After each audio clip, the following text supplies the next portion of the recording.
So Road Ranger gearboxes manufactured by Eaton Fuller, you'll find in a lot of trucks, in particular American trucks and Asian trucks. So Kenworth, Mack, Freightliner, also UD, Fuso or Mitsubishi, Isuzu, they quite often have Road Ranger gearboxes, but usually in the larger trucks, so the prime movers, the semi-trailers. So this truck we're in today, it's got a 13-speed Road Ranger Eaton Fuller. And this is the pattern we've got here. As you'll see, over this area here is the reverse area, and this is also the low area, which the low is a really slow crawling gear, and it's used when you're off-road and things like that. These are the gears in this H pattern, are the ones that you use all the time. And the way they're positioned here, in this truck here, we've got 1, 2, 3, 4. And after we get there, we then use this range selector at the front here. That's this button here. When it's in the up position, you can then locate these gears here, 5, 6, 7, 8. So that's the pattern in this truck, the 13-speed. Eaton Fuller also make gearboxes 18-speed, 15-speed, 10 speeds. They also make automatic gearboxes as well. So today I'm going to talk about more so the shifting pattern, how to double the clutch and change gears in the 13-speed Road Ranger gearbox. Just demonstrate the doubling the clutch going up the gears while the engine's off, just so I can explain more about the footwork and the gear stick. So I'm in gear at the moment, so the action for going up the gears is clutch to neutral, clutch to gear.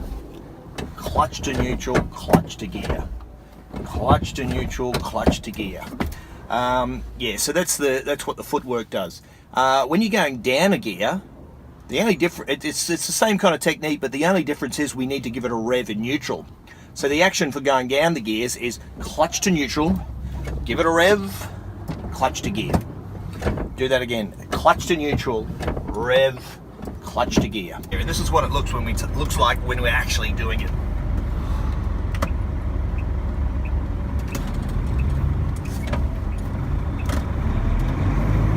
Okay, I'm about to go up the gear, so it's clutch to neutral, clutch to gear. Now notice with the hand action, you really do kind of knock it in and knock it out. We're not gently sliding the gears, but it's kind of a pop it out, pop it in action, is what the truck and the gearbox actually likes.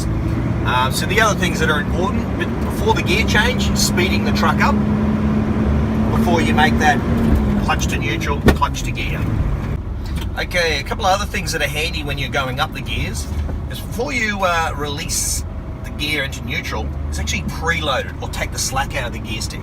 Because the benefit of that is when you're applying your accelerator right now and you're building the speed up, building the engine up, when you release that accelerator, the gear should just pop out nicely, really easily. So if you've got that little bit of pressure on the gear stick, you can then just, as you release the accelerator, release the power, it just drops out of gear and you can drop in the next gear. Now, this is a very important stage when people are changing gears without the clutch, or it's commonly referred to as floating the gears. Just take off again. So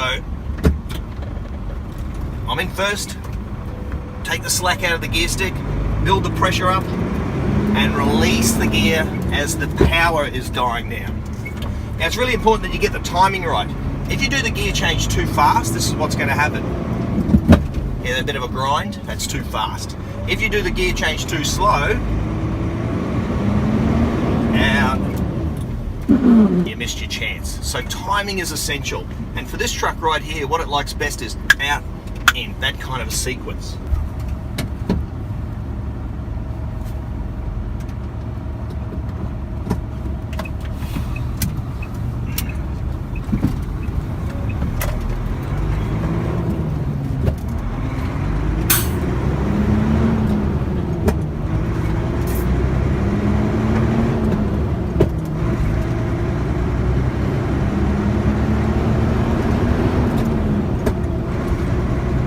Okay, ready, here we go. I'm just going to demonstrate now going down the gears. The action is slow the truck down, get the engine speed down or get the truck speed down, pop it to neutral, so clutch to neutral, give it a rev, then clutch to gear. There's no great rush in timing. The only timing you got to get right is when you give it the rev, clutch and gear follows. Just take this corner and then we'll go down a few more gears. Okay, so the sequence is clutch to neutral, give it a rev, clutch to gear. And notice I'm kind of push the gear in and knock the gear in. We don't slide the gear in. So I'll show you what I mean. Rev, clutch, and punch the gear in. So you really kind of knock to neutral, rev, knock to gear. So when you give it that rev, we actually give it a rev, then the gear goes in. So we're not actually shoving the gear in while we're revving. We let the rev go, or let the rev breathe, do its job, then we punch the gear in. So it's a rev, clutch and gear. Okay, I'll go up the gears again. Clutch to neutral, clutch to gear. Clutch to neutral, clutch to gear. To neutral, to gear. Okay, going down the gears. Slow the truck down to the right speed. Pop it to neutral. Give it a rev. Pop it into gear. Now, one of the key elements here is matching your rev with the truck speed. Now, I'll show you a couple of different variations. First and foremost, if you've got your engine down low or your truck speed low, so if we're looking at the tacho, I've got the tacho down to about 500 RPMs there, engine's low. When I pop it in neutral, I just need a little rev. Engine low, just need a little rev. Okay, I'll just go up a couple of gears and then demonstrate the other way of going down the gears. Okay, so now this time I'm going down the gears, but I'm going to keep the RPMs up high. So I've got the RPMs around 1000 there. When I give it a rev in neutral, give it a pretty good size rev. Now even if I've got the RPMs higher, like at 1500 right there, I can go down a gear, but I just need a really big rev to match it. So the truck speed and the rev in neutral need to match. So if you've got your engine down low like this, you just do a little rev. If you've got your engine up high, you need a really big rev. So if you're a beginner, what I'd recommend doing, rather than having your revs all over the place, try and find something consistent. So every time you go down a gear, you slow the truck down at the same point, so it sounds the same, and the tacho can be at that same point as well. Give it the same rev all the time and down a gear. It makes it easier rather than having the revs all over the place.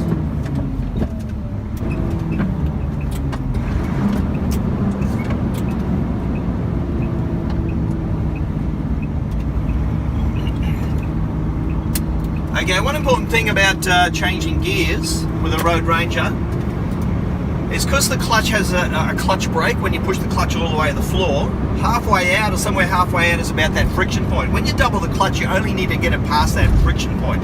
So you don't need to be going full clutch for every gear change. So what you want to get in the habit of doing is when you change your gears, half a clutch, half a clutch. It's all you need for when you're doubling the clutch with the Road Ranger gearbox. So half a clutch, half a clutch. Okay, going down the gears, pop it in neutral, give it a rev, pop it into gear. Okay, what I'm going to demonstrate now is going up the gears without using the clutch. Now a lot of truck drivers do this, but the manufacturer says you should use the clutch, so that's the method that we teach at Ian Watson's, and it's also the method you've got to use if you want to pass the test in Australia, a department of one of the transport departments. But the technique is basically, it's very important to release the gear at the right time. Now at the right time, what I mean by that is, when you're building the pressure up, building the speed up, as you release the accelerator, that's when the gear drops out. And you just got to pull the next one in. So if you keep a bit of pressure on, you build up with the accelerator, it will release, and then you can just push that next gear in on time. So hold the pressure, take a bit of slack out of the gear stick. As you release the accelerator, she drops into neutral, drops into gear.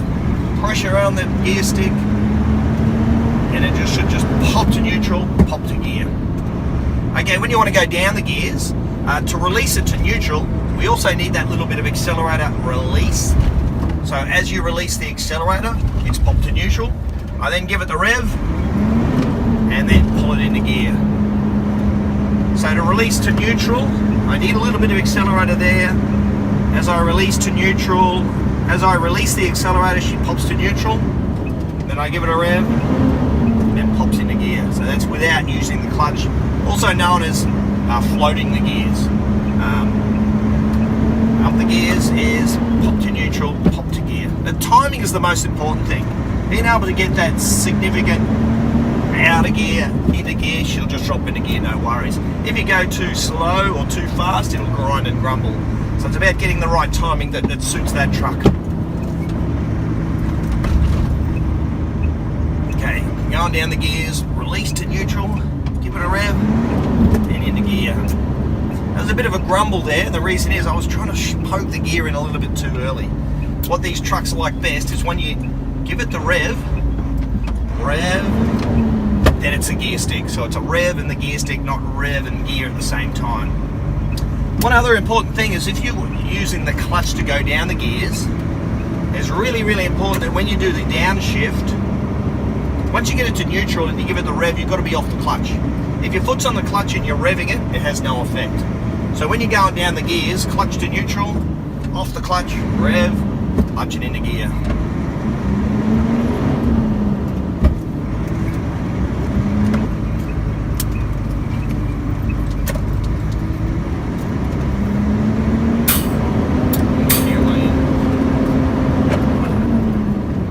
It's really easy to get lost in the gears. There's so many gears, you're driving around, taking a corner, whatever it might be, going through an intersection and you forget which gear you're in. If that's ever the case, don't panic, it's completely normal. First of all, you want to work out which gear you're, whether you're at the front of the gear pattern or the back of the pattern. If you can work out whether you're at the front or the back of the pattern, you then want to also check the range selector to see whether you're in the high range or low range. So once you've established which range you're in, whether you're at the front or the back of the gear, you can then work out what speed you're in, gear you're in based on the speed. So at the moment I'm at the front of the pattern. My lever's up, so I've got 2 gears to choose from. I could be in 5th and I could be in 7th. 7th gear is what we do 60, 70, 80 in, and I'm doing 20 kilometers an hour at the moment, so therefore I must be in 5th. So that's one of the ways of how to work out which gear you're in when you forget which gear you're in.